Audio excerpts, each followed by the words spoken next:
Halo semuanya, perkenalkan nama saya Cynthia Olivia dari kelas 12 MIPA 3. Pada kesempatan hari ini saya akan menjelaskan tentang materi relativitas untuk memenuhi mata pelajaran fisika. Kita akan mengetahui apa itu relativitas. Relativitas merupakan salah satu dari beberapa teori mengenai gerak yang dirancang untuk menjelaskan penyimpangan dari mekanika Newton yang timbul akibat gerak relatif yang sangat cepat. Teori ini telah mengubah pandangan kita mengenai ruang, waktu, massa, energi, gerak, dan gravitasi. Teori relativitas Newton terdiri dari teori khusus dan teori umum.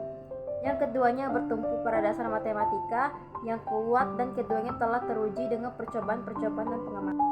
Newton mengatakan bahwa semua gerak itu relatif. Benda akan dikatakan bergerak apabila kedudukan benda tersebut berubah terhadap kerangka acuannya. Kerangka acuan di mana hukum Newton berlaku disebut kerangka acuan inersia. Jika kita memiliki dua kerangka acuan inersia yang bergerak dengan kecepatan konstan relatif terhadap yang lainnya, tidak dapat ditemukan bagian mana yang diam dan bagian mana yang bergerak atau keduanya bergerak. Galileo dan Newton mengemukakan tentang apa yang sekarang kita sebut sebagai prinsip relativitas Newton, yaitu hukum-hukum mekanika berlaku pada semua kerangka acuan inersi. Kita akan masuk yaitu materi pertama tentang transformasi Galileo.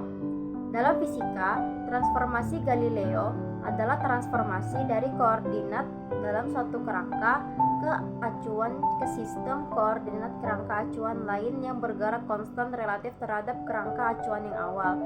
Berdasarkan teori relativitas khusus, transformasi Galileo hanya berlaku untuk kecepatan yang relatif rendah, jauh lebih lambat dibanding kecepatan cahaya. Untuk kecepatan yang tinggi, diperlukan transformasi Lorentz. Pembahasan mengenai transformasi Galileo hanya terbatas pada suatu kerangka acuan inersia, yaitu suatu kerangka acuan yang berada dalam keadaan diam atau bergerak terhadap acuan lainnya dengan kecepatan konstan pada suatu gerak lurus. Misalkan seorang pengamat bergerak terhadap kerangka acuan S dan bergerak dengan kecepatan tetap U syarat dengan V. Pada saat T second, P bergerak terhadap kerangka acuan S yang memiliki koordinat yaitu X, Y, dan Z dan memiliki koordinat X, Y, Z terhadap kerangka acuan X aksen, yaitu dengan hubungan yang pertama X aksen sama dengan X dikurang V T, Y aksen sama dengan Y, Z aksen sama dengan Z, dan T aksen sama dengan T. Dan yang kedua adalah transformasi Galileo untuk kecepatan. Transformasi Galileo untuk kecepatan dapat diperoleh dengan menurunkan transformasi koordinat Galileo terhadap waktu. Bersamaan transformasi Galileo untuk kecepatan adalah yang pertama U aksen X sama dengan UX dikurang V, U Y aksen sama dengan UY, UZ aksen sama dengan UZ. Kemudian di sampingnya UX sama dengan UX aksen tambah V, UY sama dengan U aksen Y, UZ sama dengan U aksen Z. Yang di mana ada keterangannya. Untuk yang aksen yaitu besar kecepatan benda terhadap S aksen, dan untuk yang tidak ada aksennya adalah besar kecepatan benda terhadap S. Terus yang ketiga adalah transformasi Galileo untuk percepatan.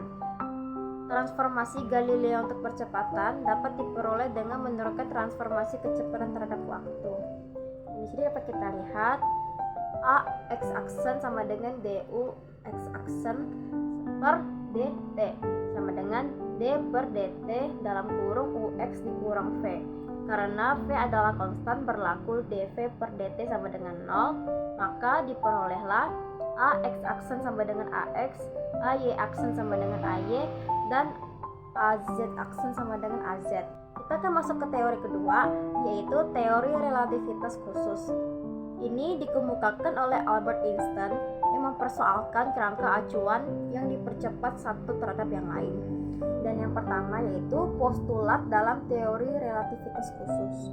Hukum yang pertama yaitu hukum-hukum fisika dapat dinyatakan dalam persamaan yang berbentuk sama pada acuan yang bergerak dengan kecepatan terhadap satu sama lain. Terus yang kedua, kelajuan cahaya dalam ruang hampa sama besar untuk semua pengamat, tidak bergantung pada gerak sumber atau pengamat. Terus yang kedua yaitu jumlah kecepatan relativistik. Penjumlahan kecepatan relativistik adalah Metode untuk menambahkan kecepatan objek yang bergerak dengan kecepatan relativistik. Rumus penjumlahan kecepatan relativistik adalah U sama dengan V ditambah U aksen 1 ditambah V U aksen C2. Dan yang ketiga adalah transformasi Lorentz. Selang waktu acuan bergerak T tidak sama dengan selang waktu menurut rangka acuan bergerak F. Jika kita menganggap transformasi ini adalah linear, hubungan transformasinya akan mengandung suatu pengali yang disebut tetapan transformasi. Persamaannya menjadi X aksen sama dengan tetapan transformasi dalam kurung X dikurang VT. Terus yang kedua yaitu X sama dengan tetapan transformasi dalam kurung X aksen ditambah V T aksen. Kemudian jika nilai tetapannya transformasi menjadi tetapan transformasi sama dengan 1 ditambah akar 1 dikurang F kuadrat per C kuadrat. Kemudian dapat kita tulis hasil transformasi Lorentz yaitu sebagai berikut.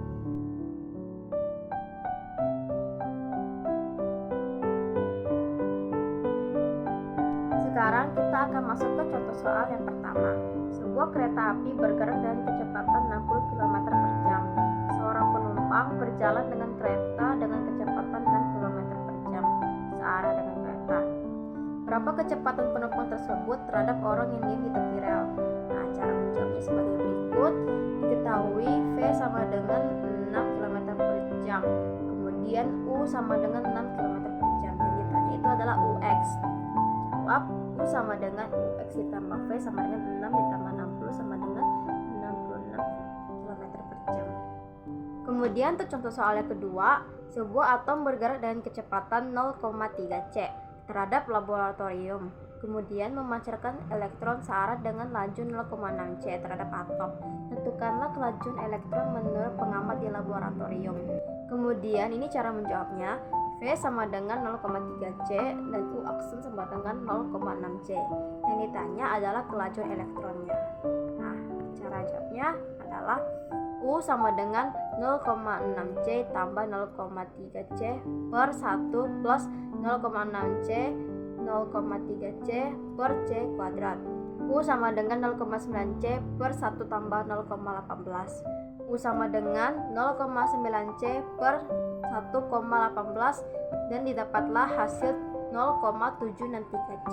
Dan contoh soal yang ketiga yaitu yang terakhir, Anton berada di bumi, sedangkan Bernard naik pesawat antariksa yang bergerak dengan kecepatan 0,8 C menjauhi bumi. Anton mengamati pesawat Bernard selama 1 jam. Berapa lama Anton mengamati Bernard menurut Bernard? Dan ini adalah cara menjawabnya. Diketahui T sama dengan 1 jam, V sama dengan 0,8 C. Yang ditanya adalah T0 dan ini cara menjawabnya. 1 sama dengan T0 per akar 1 dikurang 0,8 C kuadrat per C kuadrat. 1 sama dengan T0 per akar 1 kurang 0,64. Kemudian 1 sama dengan T0 per akar 0,36. 1 sama dengan TO per 0,6 dan TO adalah 0,6 jam hasilnya. Oke, itu dia video dari saya tentang materi relativitas. Semoga video ini dapat membantu teman-teman semua dan jika ada salah kata mohon dimaafkan. Terima kasih.